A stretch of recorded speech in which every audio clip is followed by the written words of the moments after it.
Every culture has its own traditions, but some festivals are so strange, so unbelievable, that they seem ripped from the pages of fiction. From people hurling tomatoes in the streets to men leaping over live babies, these events defy reason, yet continue year after year. Today, on Hidden Horizons, we explore 10 bizarre festivals that actually exist. Baby Jumping Festival, Spain. Yes, this is real. In the Spanish village of Castrillo de Murcia, men dressed as devils literally leap over rows of infants lying on mattresses in the street. Known as El Colacho, the ritual dates back to the 1600s and is believed to cleanse babies of original sin. It's dangerous, bizarre, and yet deeply respected by the locals who see it as an act of protection. Crowds watch in awe as costumed men soar over newborns with astonishing grace. And while modern safety critics raise eyebrows, the tradition continues, untouched by time. Families often travel from other regions just to have their babies included in the leap. And the sight of armored devils sprinting through cobbled streets gives the entire village the feel of a medieval play brought to life. Night of the Radishes, Mexico. Every December in Oaxaca, giant radishes are carved into intricate sculptures for the annual Noche de Rabanos. From nativity scenes to mythical creatures, artists spend days creating masterpieces out of vegetables. Thousands of people flood the main square to admire the short-lived displays. Within hours, the radishes wither, making the art as fleeting as it is fascinating. The festival proves that beauty doesn't have to last forever to leave an impression.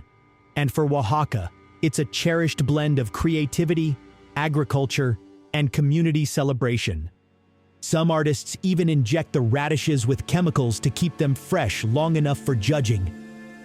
And as odd as it sounds, the competition is so fierce that people have been known to guard their radish creations like priceless works of art. Monkey Buffet, Thailand. In Lopburi, Thailand, monkeys are treated like royalty for a day during the annual Monkey Buffet Festival. Locals lay out massive feasts of fruit, rice, and even soda for thousands of macaques to devour.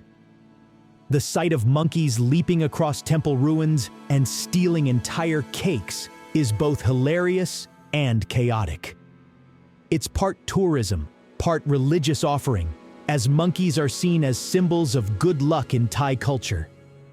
By the end of the day, the monkeys are stuffed, the humans are entertained, and the streets are left looking like a primate banquet gone wrong. Some mischievous macaques even raid shops and hotels during the festival, turning the whole town into their playground.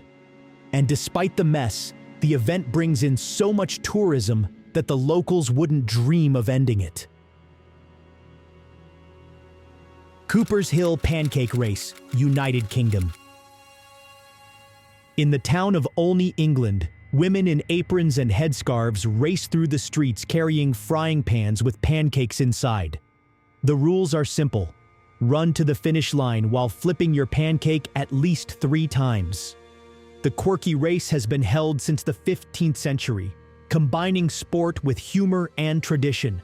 Spectators line the streets, cheering for competitors who sprint with batter flying everywhere. What began as a local Shrove Tuesday custom is now famous worldwide for its delightful absurdity. The winner even earns the honor of serving her pancake to the town's vicar, sealing victory with a symbolic gesture. And while the world has changed over centuries, the sight of pancakes soaring through the air on cobbled streets remains as charming as ever. Cheese rolling, United Kingdom. On Cooper's Hill in Gloucestershire, a giant wheel of cheese is hurled down a terrifyingly steep slope. Dozens of competitors sprint, tumble, and somersault after it in one of the UK's most dangerous traditions. The prize? The cheese itself. Broken bones and sprained ankles are common, but the event continues every year because the thrill is too irresistible to abandon. Spectators laugh and wince in equal measure as bodies cartwheel down the hill in pursuit of dairy glory. And for locals, the festival is less about winning and more about carrying on a tradition that's centuries old. Goose pulling, Netherlands. Dating back to medieval times, this brutal festival involved horsemen galloping beneath a suspended goose and trying to yank off its head. Today, the practice continues in some villages, but with dead, not live birds, as a compromise with animal welfare. Some towns have replaced the goose entirely with a fake one, while others cling to tradition fiercely. And every year, debates flare up about whether it should remain as heritage or be left in the past. Riders still compete for the honor, cheered on by raucous crowds.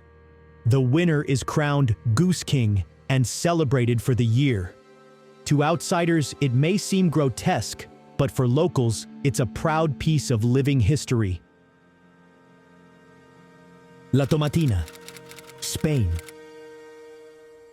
In the small town of Buñol, Spain, thousands gather each August for the world's largest food fight.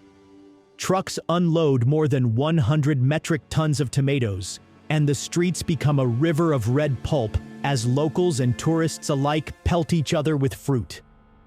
There are no teams, no prizes, just pure chaos and laughter. The festival lasts about an hour before fire trucks hose down the streets, leaving the city looking like a crime scene from a pasta sauce commercial. What began as a local prank has become a global spectacle, drawing travelers from every corner of the world. Thaipusam, Malaysia. In Malaysia, the Hindu festival of Thaipusam is a breathtaking display of devotion and endurance. Participants pierce their skin, cheeks, and even tongues with sharp objects as offerings to Lord Murugan. Some carry massive decorated frames called kavadis attached to their bodies with hooks and spikes. The sight is shocking, but the atmosphere is one of reverence, faith, and spiritual transcendence.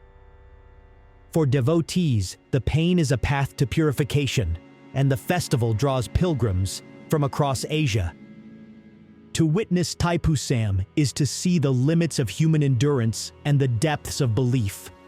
The piercing procession can last for hours, and participants often enter a trance-like state that numbs them from pain.